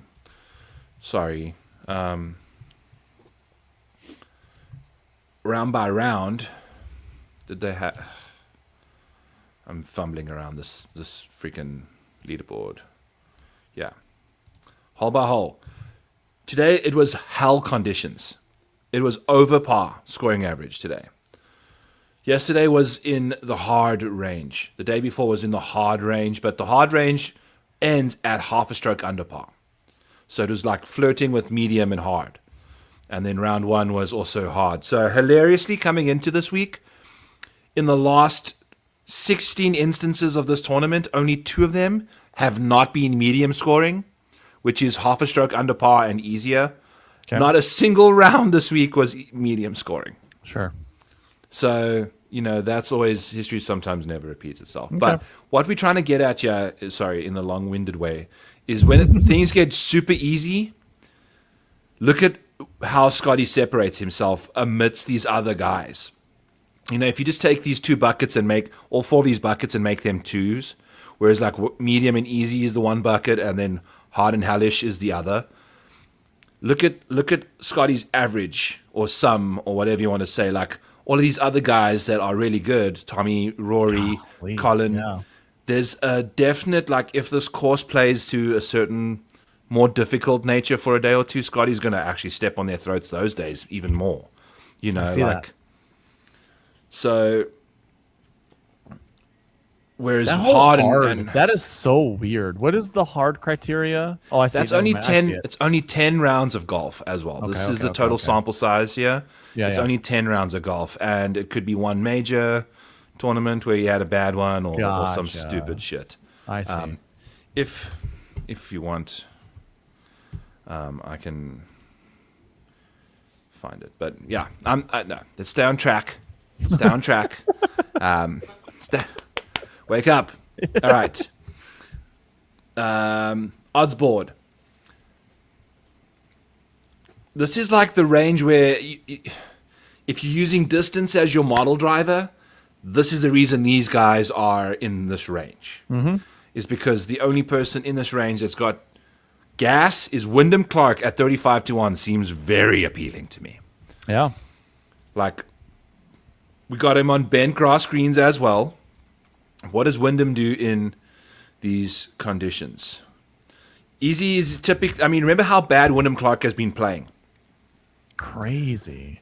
So in easy scoring conditions, in 29 rounds, he's actually had a really good run. Obviously, 4 of these rounds was U.S. Open winning caliber golf. Yeah. So the hard is going to get skewed as well. Yep. But easy scoring conditions for Wyndham Clark is his baseline. If you go and you search Wyndham Clark's baseline over the last 2 months, here he is here. Look at what how this translates. You know, like you got to remember, this is where this data sample size begins. He was averaging a stroke per round over the last 12 months, whereas the last 4 months he's averaging 2.3 strokes per round. Over the last 2 months he's averaging 1.7, and he just finished 5th last week. So he's on a bit of a run right now. Yeah, I agree. I mean, I might just bet this now. Wyndham Clark. He'd be looking for his 3rd win. True. The only thing I get concerned with Wyndham Clark is just how streaky he is. You know, like, but he's streaky right now. I know. You know what I'm saying? And if I'm making that argument for Victor Hovland, you know, I got to feel the same way about Wyndham Clark. No, you don't, because you can bet $100 on Wyndham Clark and win 3,500, whereas you can bet the same 100 and only win 2,700 on Victor. Sure. There's intrinsic value in this situation here. In my opinion, Wyndham Clark has more potential to win this tournament, to win it, than Victor Hovland. You know what? I don't disagree. Yeah. Than Patrick Cantley. What the fuck has Patrick Cantley done in the last forever to be ahead of Wyndham Clark on a outright odds board? Well, you just said that. I don't remember which golfer it was, but you're like, they're baking in his top 5 odds. Like, I'm not saying Cantlay is going to get top 5, but almost feels like you're baking in his top 10, top 15, or it's top 20 definitely his top odds. 20 odds, right? Because he rattled off another patented T12. Yes, exactly. This week. That's so. It's like, who? If there was a golfer in this section here that you're just gonna absolutely disregard, which golfer of those that you're going to disregard would you be more afraid of, you know, proving you wrong? I would disregard Patrick Cantley as I know you would. outright, but I'm not worried about him proving me wrong. I'm pretty locked and loaded on him not having a contentious bone in his body. You know, like he's just made of gelatin. It's just like anytime he just gets into contention, it's bet him to be round 2 leader and call it a day. I don't know. You know, like whatever. Sure. Russell Henley has been doing this stuff where he's like, he's not going to be a good course fit this week, in my opinion, in models, based off the distance thing. And he's been playing like mediocre the last little while, and it's been because he's been chipping like a dog. You know, like very, very bad chipping over the last little while for Russell. And he's not going to have to do that much this week. I feel like over the last 2 months, he just hasn't played a lot of golf. Is that true? Yeah, he typically doesn't play a lot of golf. He really doesn't. He plays a lot of fall golf and spring golf, but not summer golf. Yeah. Except for the majors. I don't know. You know, his kids have to go to camps and stuff. I don't know. I suppose. That is one thing I don't know about Russell Henley. Is how many kids does he have? He's got 3 kids, I think. So, you know, and they're young. They're like 7 max, maybe, you know, the oldest. So they're still young kids. And he seems like a very family-oriented guy. You know, seems like one of the most down-to-earth dudes in the world. So, yeah, I think Justin Thomas doesn't... This would be a person I'm not interested in that I think has the potential to win a shitty BMW Championship golf tournament. I don't think he has. How you feel about Cantley is how I feel about Justin Thomas. Fair. But JT at least won the RBC Heritage last year. Like, he won it. Sure. You know, like, Patrick Cantley just doesn't have it right now. You know, like, I don't know. So, and he's 27-1. Like, he's playing, like, really consistent golf. And he's just, like, living in this gray zone. I have a thumbnail for a video that I've been wanting to create for a while, but I just haven't. And it's Patrick Cantley after he wins the FedEx Cup Championship. He's holding like both trophies, and I replaced the trophies with bags of money because I was like, that's all he cares about is winning money like that. And it's like with salaries, so it's a whole money, you know, whatever. Since that moment, he really has not been the same. No, dude, I think professional athletes have this built-in irrational, emphatic belief in themselves that they are the best. Yeah. It's how they get to where they are in the sport. Yep. Some of them are just so naturally gifted that they don't really have to even really believe that. They just land up there kind of thing. Sure. But most of these guys are ultimate competitors. Yeah. And when you just get your ass kicked week in, week out, and when you just don't have your fastball anymore, a part of you breaks. And it's been happening to me a lot more in life. Experience here, Byron? Yes. Okay. I threw a disc into a tree that was like not triple digit feet in front of me.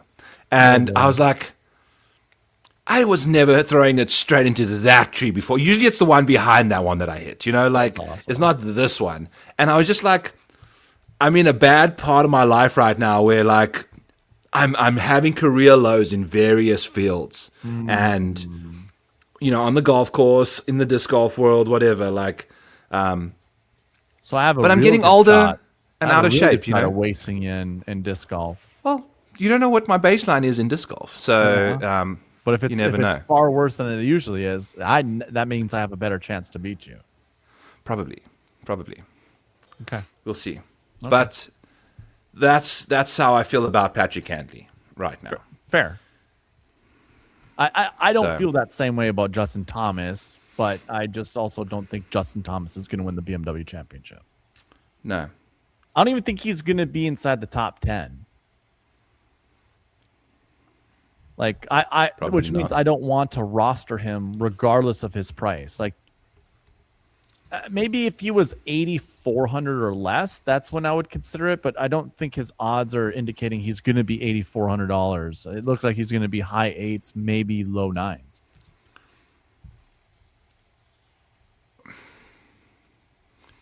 I'm trying to figure out why, like JT.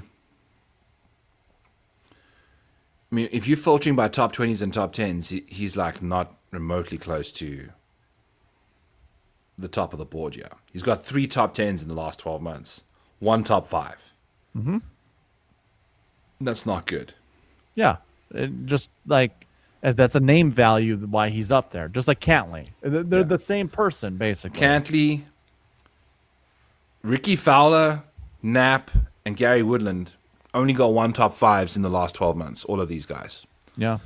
And these are you're filtered on your best top 10 percentages, which would be the next ladder in that rung. So Jackson Coyven has 3 top 5s, bro.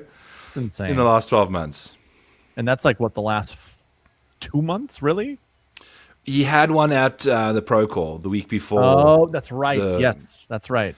He like finished 5th or something or 2nd. Yeah. I don't know, something like that. So he was right up there.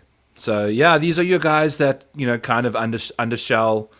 Some guys that are like Tommy, obviously in Europe and the deep on the whatever, but Scotty just in the league of his own. Double the amount of top 5s basically. All top 10s are top 5s for Scotty. Exactly, simultaneous. So if you're betting him, Derek Farnsworth was on Noto, from Roto Grinders, was on the show with me last week on Spencer's King of the Draft, which I advanced to. It's me and Tambo. Oh, head-to-head. Congrats, man. Semifinals versus the 2 Roto Grinders guys. So it's the 2 ex-co-hosts of Fantasy Golf Degenerates and the guy who had to like swim in the other guy's shoes now as the other co-host, me, are going head-to-head. So it's basically Fantasy Golf Degenerates versus Roto Grinders in the final. Like mathematically, that's what's going to happen. So I wanted to offer odds of plus 100 for both matchups and see where I was like, do not insult me with that. Like, we know that all the money's going to come in on Tambo. Just set the line at like minus 150 Tambo, plus 150 me type situation. So we'll see. I'm going to have to play some game theory. Tambo asked me immediately to try and get the stream to be early. Okay. So I'm already starting to try and get the stream to be later as possible. So he's got all sorts of stuff to do out in Vegas, and he's on Atlantic time. Oh, he's out in Iceland time, type shit. Okay. So 10 o'clock. That's right. Yeah. We're gonna go late. Make sure that I catch him off his game as much as I can. So that's the only way I can hope to even sneak in. Yeah, but. Yes, back to the odds. Good God. This is what happens an hour and a half into the show. This is what you get. Next wave of guys: Bobby Mack, Maverick McNeely, Kurt Makayama, JJ Spahn, Minwoo Lee, Michael Brennan, Ricky Fowler, Michael Thorbjornsson. I kind of like some of these names for DFS perspectives. These are going to be like your third or fourth clicks potentially. These are 7K golfers, right? This is what we're anticipating being in the 7K range. Yeah, I mean, or is this the 8K Here's your 10K range over here. Then we're going to go 9K range up to Hideki. Yep. Then the 8K range is 35 to say 50. Kurt Kitayama. You can go JJ Spahn. Starts it. Maybe these are like your back end 8K guys, early 7s. Boy, I don't feel comfortable at all playing Robert McIntyre. Like, no way. No. And Matt McNeely too. Something happened there. I forget what it was, but yeah, he just doesn't have any upside. He's like statistically solid golfer, but he's just not striking it well enough. Whatever. I think Kurt Kitayama seems like a super solid option. He's playing some good golf. Oh, absolutely. Very solid. Hey, so I kind of highlighted a trend that I found out last week at the FedEx St. Jude, because the Wyndham always precedes that tournament, especially when it became a playoff event. It was like the last 5 years, the winner of the Wyndham finished no worse than like 16th place at the FedEx St. Jude. And I was like, well, it makes sense. They're both Bermuda golf courses. They're not that far away from each other. You're going from North Carolina to Memphis, Okay. Did I think Michael Brennan was a Bermuda, all-star? No. Because, I mean, the Bank of Utah Championship, that was a bent grass golf course. So it was like, okay, well, and that's the tournament he won, for those that are wondering why I mentioned that. But it's like, okay, he's the worst performer for the FedEx St. Jude to have come over from a win from Wyndham. And I was like, I felt so good about playing him. That was kind of my main click to go with him and Scotty, because Michael Brennan was like $7,400. So it was just easy. He fit in that mold of that 10-8, 2-7s, 2-6s. Yeah. So I did a lot there, and he just sucked. I don't know what it was. I don't know if he was losing shots off the tee or what, but it was bad. I bring that up because it's my God, it was over before it began. Yes. Yeah. He was 4 over par through 3 holes. So, and you know what? This is the fun thing about golf. My Minnesota State Open experience, my score was so much worse than how I played because I was trying to play catch up. Things happen in a round of golf where you're like, if I want to have a chance to win, if I want a chance to top 10, to top 20, your mind starts going, well, I got to birdie this hole. I got to birdie that hole. I need to birdie this hole. And then so you kind of go for broke a lot of the times. I don't know if that's what happened with Michael Brennan. I don't know anything about his whole tournament, but that is a poor performance for a winner from Wyndham coming to the St. Jude. How do you feel about playing him at the BMW? I love it because he's a bomber and it's bent grass, right? Like that's kind of how I feel about it too. There's a chance. There's an alternate reality where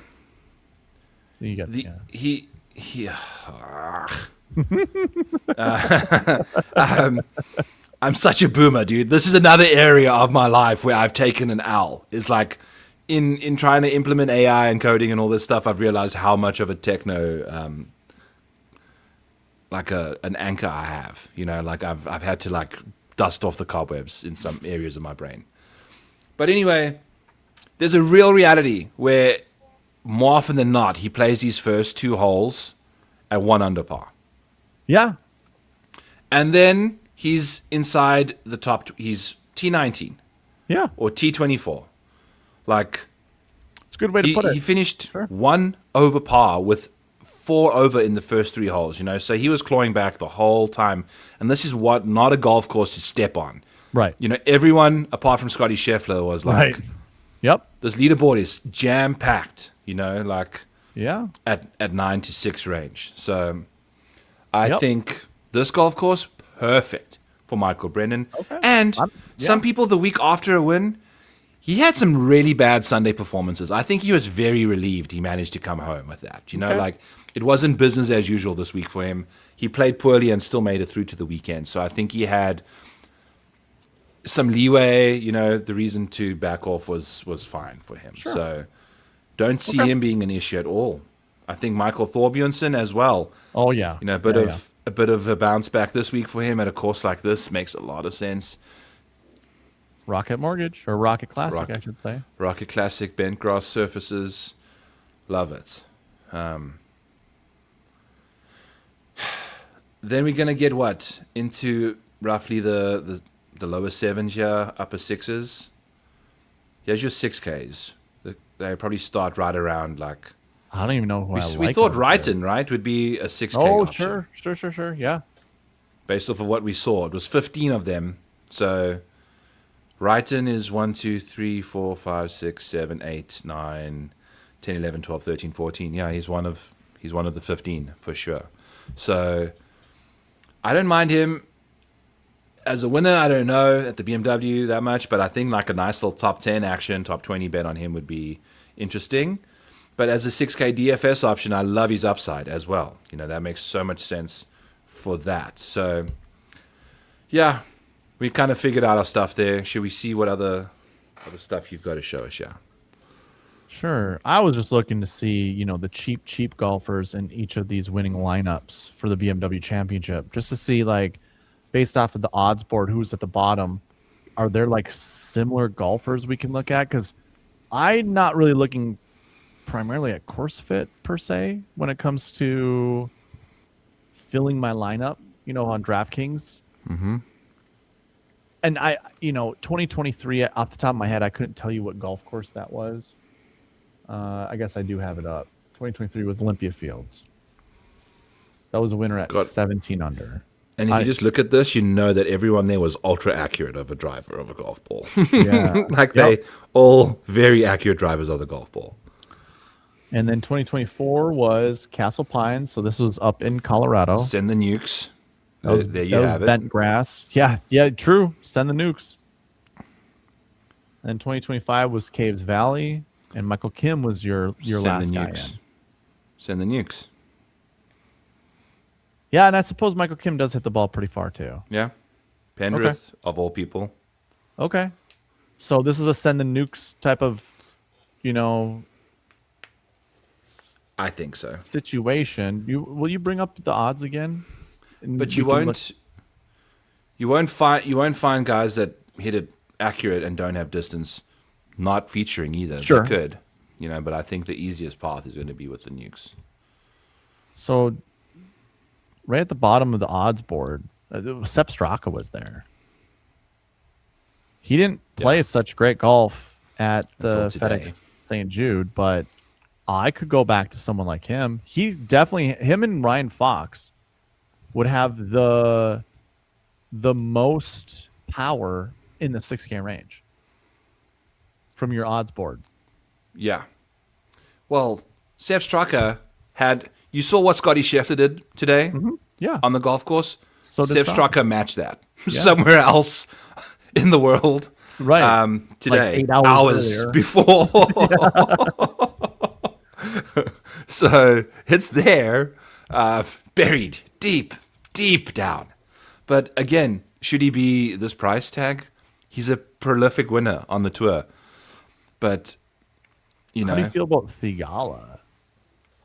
Do you think that would be a... I was telling my buddy John I showed him Juju Chan's Instagram. And I was like, for someone who's trying to still find his game and provide consistency in life, do you think this is really encouraging him and giving him that edge to really just provide zero chance that there's like a mental slip during a round of golf? You compartmentalizing everything. No. There's a part of the video where she provides the sandwich for his round on the first tee box. She's handing it to the caddy, recording it like the handoff of peanut butter banana sandwiches. It's like, could you not have made the fucking peanut butter sandwiches ages ago?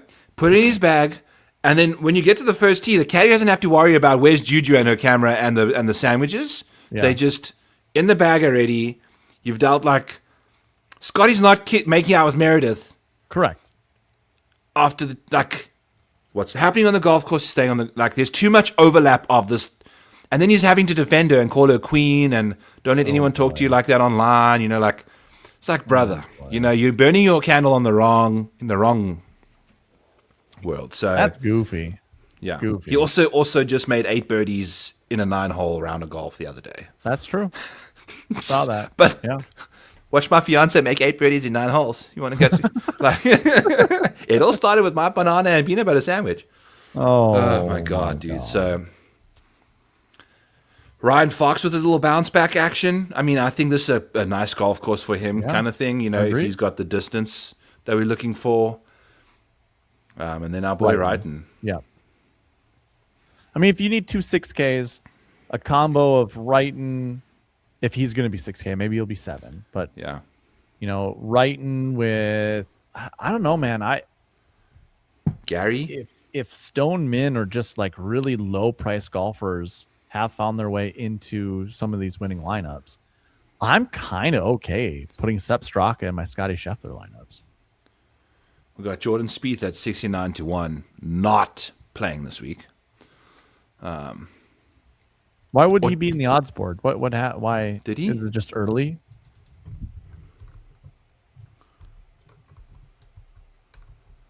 I can't. What is going on here? Keep scrolling up, maybe. 54th. Yeah. So he's. What is he doing on the odds board?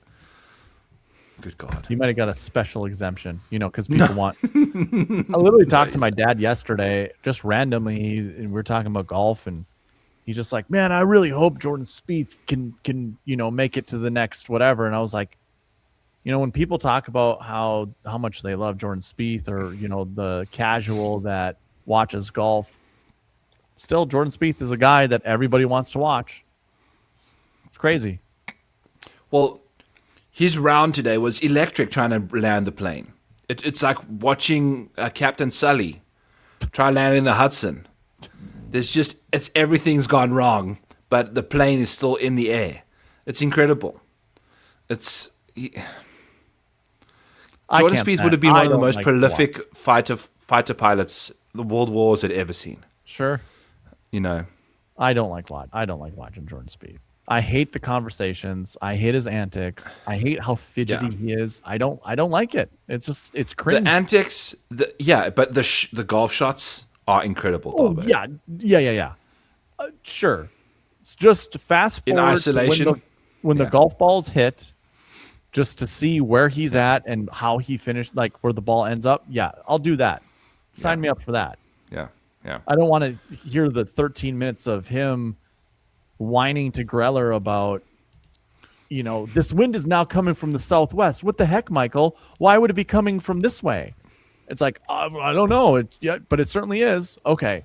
Then he's over the ball. It's like, now it's back to northeast. What is going on, Michael? It's like, oh my God, dude.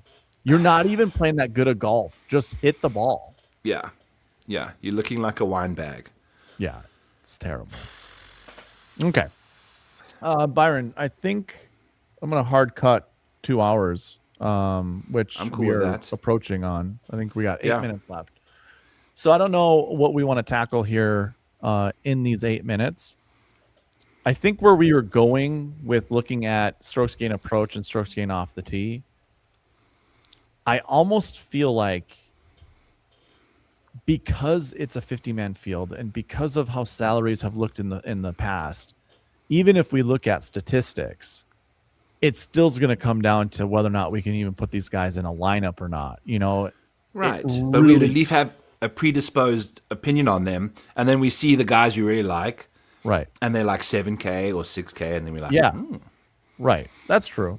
Then we know who the value guys are. Once we kind of see them just on a blank canvas like this. So okay. Well, of those odds boards the odds board we just looked at, the golfers that are on the screen, I don't see a single. I mean, maybe Alex Fitzpatrick will be a 6K golfer, but I don't see a another 6K golf. Ryan Gerard, I guess. You know, and remember, this is our 0.4 strokes He's gain 61 or better. 61-1. He's with Sungjae, with Keith Mitchell, who's not playing this week either. That could be a high 6K, low 7K range. Like it could be one of those that you would want. He's on the bubble. I would say he's in that range. Yeah. And was that Ryan Gerard's odds that you were talking about? Yeah, 61-1. He's a couple spots behind Kurt Kitayama, a couple spots back of JJ Spahn, a couple spots back of Michael Brennan. Those guys will definitely be 7K golfers for sure. Michael Thorbjornsson, they'll all be 7s. So I would imagine Ryan Gerard's bottom of the 7K range for sure. With Sungjae won't be back in the 6K range at all either. I don't think so either. 7s. So I don't even see 6K range probably starts with Ben Griffin and his Monkey Boy. It's Monkey Boy. Good God. So, yeah. Okay. I just, because this is a Rota golf course or tournament, I should say, we're not getting the same golf course. So even if we were to use like lead-in stats like we've done in the past, where we would look at the top off the tee golfers and how they played, we're just not going to get a clear picture as to who we should play because it's just not the same golf course. No. But I think we got a decent idea of who we like, so... Yeah, I think going down the board, the odds board this week made a lot of sense to look at the golfers and maybe try to visualize how to put some of these lineups together more so than because like you can still eyeball, we can still eyeball what it looks like from an odds end and be like, hey, this guy is good on approach. This guy's good off the tee. You didn't really need to go with stats to figure that one out. Here, I guess this is what we can do. I'm back at the 2018 PGA Championship. It's a 156-man field, so it kind of like defeats the purpose. It's not the same type of tournament, but if we sort from strokes gained off the tee from top to bottom, you do have 1, 2, 3, 4 guys that finish 6th place or better from this list. And I guess it'd be worth mentioning they're probably all over. The cheapest guy is Gary Woodland, who's 7K. Otherwise, John Rahm's 91. Frankie was 9,200 at the time, and Brooks was 9,600. So these were just odds-on favorite guys coming in with really good off-the-tee stats. Yep. Rory finished 50th. That's worth mentioning. And DJ finished 27th. Yeah. If we look at strokes gained approach, JT, 9,700. Tiger, 9,900. Stuart Sink, 6,700. Then you got a bunch of 19th place, not a bunch, sorry, 2 19th place finishes, 9,400. So like the 9K range with good approach and good off the tee, or off the tee. Dealer's choice is probably the best way to go. Total ball strikers. Yes. However you get it done, tee to green, go get it. Well, here we go. Let's strokes gained ball striking for you, Byron. We're going to use the stat that you asked me to add. And so... Now, obviously, people know ball striking is off the tee plus approach. And it's $9,700 JT, 91 John Rahm, 92 Frankie, 7,000 Gary Woodland, 9,400 Justin Rose, 7,600 Adam Scott, and $10,700 Jordan Spieth. Henrik Stenson missed the cut at 8,700. Paul Casey missed the cut at 8,000. And that's Bryson, 7,900, young guy, young boy Bryson before he became Beefcake Bryson and before he became social media starlet Bryson. Starlet. Yeah. So known players. Those ball strikers, they all had some pop, I would say. Yeah. I mean, just you're looking at all the 9K golfers that are good on ball striking. Tommy Fleetwood is like the worst performer. He finished 35th. Yeah. We lacked a bit of distance. I would say, of that bunch, Yeah, and that was young. That was young Tommy. Yeah. 2018. Remember, this is 2018. Mm-hmm. Yeah. But, DJ finished 27th. That's not going to get it done for a GPP winning lineup, a $11,400 golfer. But, I don't know. Maybe it's time to attack the 9K range, Byron. Yeah, I think so. And you can start some seriously balanced lineups with those 9Ks. Right. Yeah, we mentioned that earlier on in the video. Who we think the 9K range is and good players to anchor our lineups around. Let's go. Yeah. Okay. All right. I'm cool to call it there, Darbo. Same. That was great, dude. It was good coming back and doing this with you. Yeah. Do you want to do recap at some point in time of the season? You want to do it after the Tour Championship? Sure. Okay. That would be cool. But by the way, September 13th is the due date. So of Miniest Maniac. And oh boy. We were both feeling like that's the upside of the timeline. There's definitely a chance we have an early ejection here. So I suppose the school season's going to start for Caitlin, right? So the joys of life is we go to a daycare that offers care during school. So Caitlin goes back as a teacher this week, but the daycare doesn't begin. Gotcha. Until this week. So I'll have Piper for the next 3 days straight. Ooh. So I'll be doing like golf stuff in between naps, in between now. Like life is about to get rough for me. And it's all for the freaking BMW championship even. So yep. Right. It's like, okay. Yeah, we are. So the next couple of weeks, who knows where I'll be and what I'll be up to, but life's going to get interesting here soon. So and that's A-okay. If we get to one, we get to one. If not, so be it. You know? Yeah, I'm just letting you guys know, like it's more for the fans and audience, me and you will chat. But gotcha. If I'm not on camera in the next couple of weeks, it's second one's on the way. Life. And life is busy. So that's why. But hopefully by the time we do these shows on Saturday nights, everybody's sleeping and stuff, but new baby you got to feed like every 3 hours type of thing. So we'll see how it goes though. Okay. So I'm excited. Absolutely. Excited for you too. Thank you, brother. Whenever I have a new baby come into the world, I develop a new tool somehow. It's just like you get fat with the mother, but my babies also grow on the other side of things, like my lives like live in perfect parallel. So, but yes. Okay. I actually just learned something interesting that I know this is not relevant to what we're just talking about, but it reminded me about how you just said create a new tool. Maybe your creative juices are flowing because of stress, or who knows? Don't know.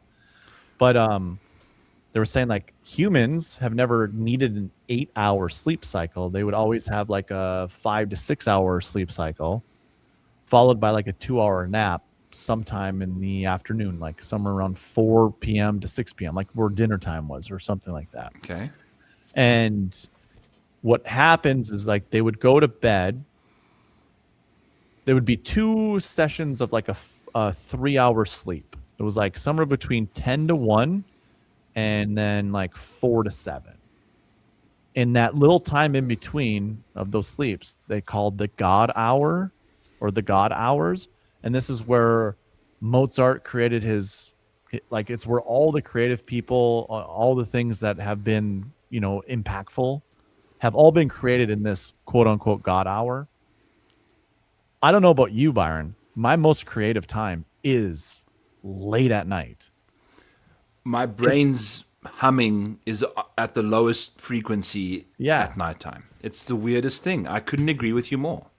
It's like between midnight and 3 a.m. is like, oh my God. And a lot of times I just harness that and I'm like, I'm going to keep working until I'm tired, Well, when you're in the flow and you're usually so stimulated that you don't even need additional caffeine or anything. It's just it's the product you're producing that keeps you awake. That's when you're in the flow.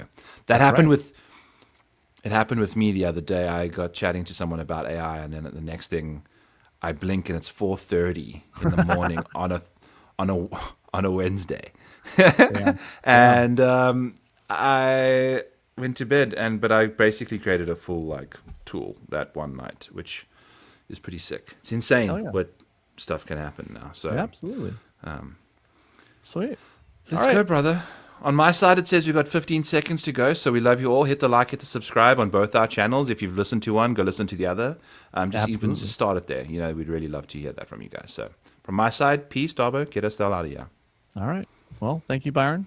I don't have any tagline to say, but good luck. Hopefully we win a ton of money this week. Let's go. I would love that. Catch you guys soon. All right. Bye.